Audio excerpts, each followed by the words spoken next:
देखिए, आज हम नई चैप्टर पढ़ेंगे कौन सा? Respiratory system. ठीक है, आज हम क्या पढ़ेंगे? Respiratory system, breathing and gaseous exchange. Chapter का नाम क्या है? Breathing and gaseous exchange. ठीक है, सबसे पहले हमें इसमें देखना है क्या कि ब्रीथिंग क्या होता है, फिर रिस्पिरेशन क्या होता है। तो देखो, सबसे पहले हम क्या देखते हैं? ब्रीथिंग। कौन सा? ब्रीथिंग। एक मिनट, क्या देखना है? ब्रीथिंग। ठीक है, देन दूसरा हमको देखना है क्या है? रेस्पिरेशन। क्या देखना है? Breathing and respiration. ठीक है, सबसे पहला देखो ब्रीथिंग है क्या। हम जो एनवायरनमेंट से, एटमॉस्फेयर से ऑक्सीजन लेते हैं और लंग्स से कार्बन डाइऑक्साइड बाहर निकालते हैं, इसी प्रोसेस को हम क्या कहते हैं? ब्रीथिंग। ठीक है, ये क्या है? Involve involving gaseous exchange, gaseous exchange between, किसके किसके बीच हो रहा है? Atmosphere and lungs. किसके किसके बीच हो रहा है? एटमॉस्फियर एंड क्या क्या? हम ऑक्सीजन एंड कार्बन डाइऑक्साइड का हम एक्सचेंज कर रहे हैं। यही गैसियस एक्सचेंज को हम क्या कहते हैं? ब्रीथिंग कहते हैं। यह कैसा प्रोसेस है? फिजिकल प्रोसेस है। ये कैसा प्रोसेस है? ये फिजिकल प्रोसेस है। ब्रीथिंग क्या है? एक फिजिकल प्रोसेस है। कैसा प्रोसेस है? फिजिकल प्रोसेस है। नेक्स्ट देखो, दूसरा, जब हम ब्रीथिंग करते हैं, जब हम एटमॉस्फेयर से ऑक्सीजन ले रहे हैं, कार्बन डाइऑक्साइड रिमूव, इस समय कोई भी एनर्जी का फॉर्मेशन नहीं होता है। तो कहेंगे एनर्जी नॉट रिलीज। इस समय कोई भी एनर्जी का फॉर्मेशन नहीं होता है। जब एनर्जी का फॉर्मेशन नहीं हो रहा है तो मतलब कोई भी ग्लूकोज का ब्रेकडाउन नहीं हो रहा है।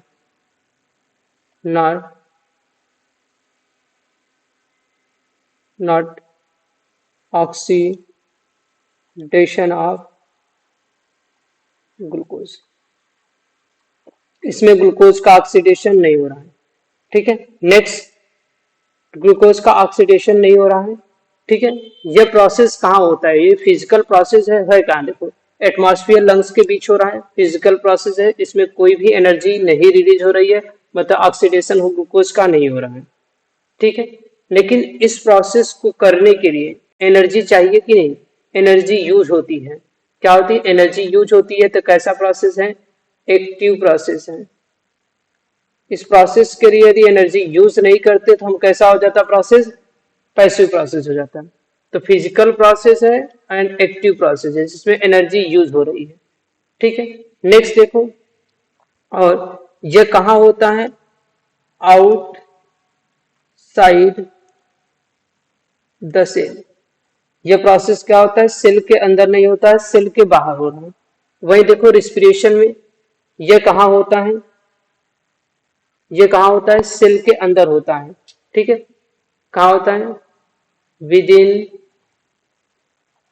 The cell. रिस्पिरेशन कहाँ होता है? सेल के अंदर होता है। कैसा प्रोसेस है? बायोकेमिकल प्रोसेस है। कैसा है? बायोकेमिकल प्रोसेस है। कैसा यह प्रोसेस है? रिस्पिरेशन बायोकेमिकल प्रोसेस है। इनमें ग्लूकोज का ऑक्सीडेशन होता है, ग्लूकोज का ब्रेकडाउन होता है। क्या होता है? Oxidation of glucose. इसमें ग्लूकोज का ऑक्सीडेशन होता है। किसमें होता है? इनटू, किसमें टूटता है यह? किसमें? Carbon dioxide and water. Oxidation किसमें होता है? कार्बन डाइऑक्साइड एंड वाटर में होता है। ठीक है, तो जब ग्लूकोज का ऑक्सीडेशन करेंगे तो एनर्जी रिलीज होगा कि नहीं? तो इसमें क्या होता है? Energy release. इस प्रोसेस में क्या होता है? एनर्जी रिलीज होती है। एनर्जी रिलीज हो रही है तो क्या होगा? एंजाइम यूज होगा कि नहीं? तो इस प्रोसेस में क्या होता है? एंजाइम आर यूज्ड, क्या होता है, इसमें एंजाइम का यूज होता है। ठीक है, प्रोसेस कर रहे हैं तो इसमें इसमें भी एनर्जी का यूज करते हैं। ठीक है, एनर्जी का यूज कर रहे हैं तो ये भी कैसा है, एक्टिव प्रोसेस है। कैसा प्रोसेस है, एक्टिव प्रोसेस है। तो ब्रीथिंग क्या है, इन्वायरमेंट और गैसीय लंग्स के बीच जो गैसियस एक्सचेंज कर रहे हैं वो ब्रीथिंग कहलाती है। एक फिजिकल प्रोसेस है जिसमें एनर्जी कोई रिलीज नहीं होती है, इसमें ग्लूकोज का ऑक्सीडेशन नहीं होता है, लेकिन इस प्रोसेस को करने के लिए हमें एनर्जी चाहिए, तो एक्टिव प्रोसेस है। यह सेल के आउटसाइड होती है। रिस्पिरेशन में ये क्या है, सेल के अंदर होता है, बायोकेमिकल प्रोसेस है जिसमें हम ग्लूकोज का ऑक्सीडेशन करते हैं, किसमें, कार्बन डाइऑक्साइड वाटर में, और एनर्जी रिलीज होती है, तो एंजाइम का यूज करते हैं। और इस प्रोसेस को करने के लिए भी क्या चाहिए हमको, एनर्जी चाहिए। तो ये रिस्पिरेशन है, ब्रीथिंग। ब्रीथिंग को ही दूसरा हम नाम क्या देते हैं, वेंटिलेशन कहते हैं। क्या नाम देते हैं, वेंटिलेशन कहते हैं। ठीक है, या पल्मोनरी वेंटिलेशन भी कहेंगे हम इसी को। ठीक है, इतनी प्रोसेस हुआ। अब हमें देखना है कि जो पूरी एनिमल किंगडम है सबके पास कौन कौन सी रिस्पिरेटरी आर्गन पाई जाती है। ठीक है, सबसे पहले देखो हम सबका नाम लिखते हैं। पहला प्रोटोजोआ, देन कौन सा आता है, पोरीफेरा, कौन सा आता है, सिलेंट्रेटा, जिसे हम नाइडेरिया भी कहते हैं। ठीक है, उसके बाद कौन सा, प्लेटी हेलमिंथिस, कौन सा, प्लेटी हेलमिंथिस। नेक्स्ट आता है कौन सा, एस्टे हेलमिंथिस। ठीक है, किंगडम के फाइलम के नाम याद है कि नहीं सबको। ठीक है, एस्टे हेलमिंथिस। देन आता है कौन सा, एनिरिडा, कौन सा, एनिरिडा। एनिरिडा के बाद कौन सा आता है, आर्थ्रोपोडा। ठीक है, आर्थ्रोपोडा के बाद कौन सा आता है, मोलस्का, सॉरी क्या आता है, मोलस्का।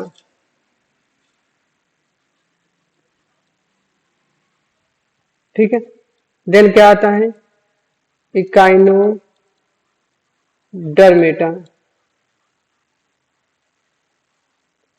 ठीक है, उसके बाद क्या आता है, इकाइनोडर्मेटा के बाद हेमी कार्डेटा। लास्ट आता है कौन सा, कार्डेटा। इतने फाइलम है कि नहीं, आप ध्यान से सुनिए। प्रोटोजोआ, पोरीफेरा, स्प्लिटेटा, प्लेटेनमेंथिस एंड एस्टेलिथिस। इन सभी में, इतने जो एनिमल्स हैं सब में क्या होता है, जो रिस्पिरेशन होता है जनरल बॉडी सरफेस द्वारा होता है। किसके थ्रू होता है, सिंपल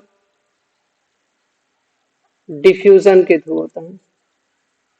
कैसा होता है, सिंपल डिफ्यूजन के थ्रू क्या होता है, रिस्पिरेशन होता है। ठीक है, अब ये आर्गन किसके थ्रू, जनरल बॉडी सरफेस के थ्रू डिफ्यूजन हो जाता है। ठीक है, प्लेटिहेलमिंथिस पैरासाइट होता है, तो इनमें एनारोबिक रिस्पिरेशन होता है, अभी हम टाइप बता दे रहे हैं। एरोबिक क्या होता है, एनारोबिक क्या, सिलेंटेटा में सिंपल डिफ्यूजन, पोरीफेरा में simple diffusion, water canal system पाया जाता है। ठीक है, एस्टेनमेंथिस भी क्या होते हैं, कुछ क्या जो पैरासाइट है उनमें क्या सा एनारोबिक रिस्पिरेशन होता है। अब आता है कौन सा, एनिलिडा। ठीक है, एनिलिडा में क्या होता है, पैरापोडिया पाया जाता है। जो इसमें रिस्पिरेशन होता है किसके थ्रू होता है, पैरापोडिया के थ्रू होता है, या तो किसके थ्रू होता है, स्किन के थ्रू भी होता है। स्किन के थ्रू जब रिस्पिरेशन होता है उसको हम क्यूटेनियस रिस्पिरेशन कहते हैं।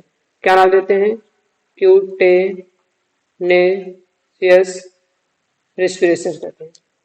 ठीक है, स्किन के थ्रू जब रिस्पिरेशन होता है उस रिस्पिरेशन को हम क्या का नाम देते हैं, क्यूटेनियस रिस्पिरेशन होता है। Next, arthropoda.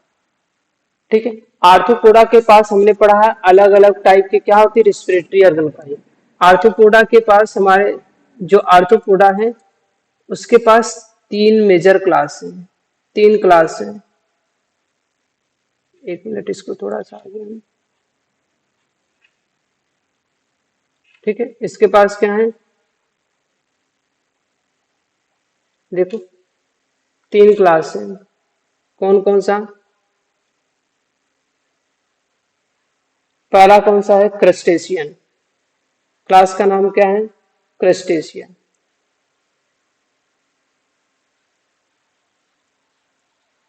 दूसरा कौन सा है? इंसेक्टा।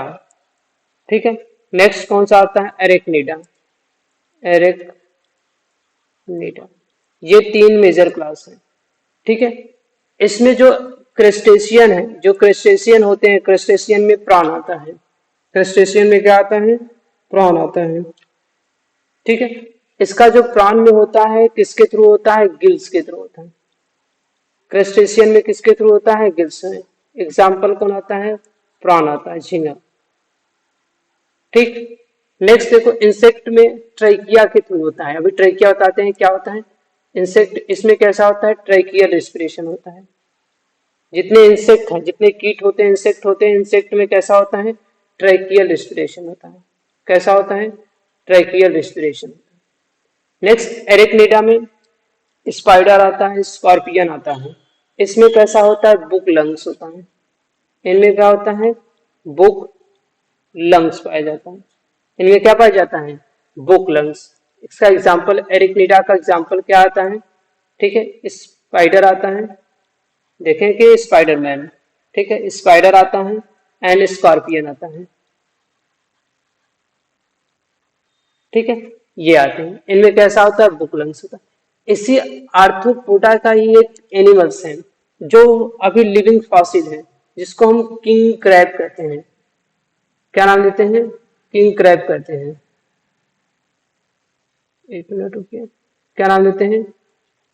किंग क्रैब कहते हैं, या इसी का नाम हम दूसरा देते हैं, लिविंग फॉसिल भी कहते हैं। कैसा है? लिविंग फॉसिल है। इसके जैसे सब के सब गायब हो चुके हैं, अभी तक ये बचा हुआ है। इसी का एक और नाम देते हैं, लिमलस कहते हैं। लिम्यूलस कहते हैं। ठीक है। इनमें जो ये किंग क्रैब है, इसमें जो रिस्पिरेटरी आर्गन पाई जाती है, वह रिस्पिरेटरी आर्गन कौन सा है? बुक गिल्स है। रिस्पिरेटरी आर्गन जो है वो कौन सा पाया जाता है? बुक गिल्स पाई जाती है। तो आर्थ्रोपोडा में याद रखिएगा, सबसे लार्जेस्ट यही फाइलम है। पढ़े हैं कि हम सब नहीं? सबसे लार्जेस्ट फाइलम है। इसमें याद रखिए कौन कौन सा रिस्पिरेटरी आर्गन पाई जाती है। नेक्स्ट आइए, किसमें? मोलस्का में। मोलस्का में किसके थ्रू होता है? गिल्स के थ्रू होता है। इसमें किसके थ्रू होता है? सिंपल डिफ्यूजन, या तो हम कह सकते हैं tube feet water vascular system होता है।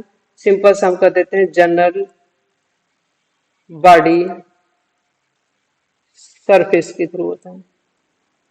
जो स्टार फिश है, इन सब में कैसा होता है? इकानोडर्मेटा जो है, इसमें जनरल बॉडी सरफेस है। हेमिकार्डेटा में गिल्स के थ्रू होता है। किसके थ्रू होता है? गिल्स के।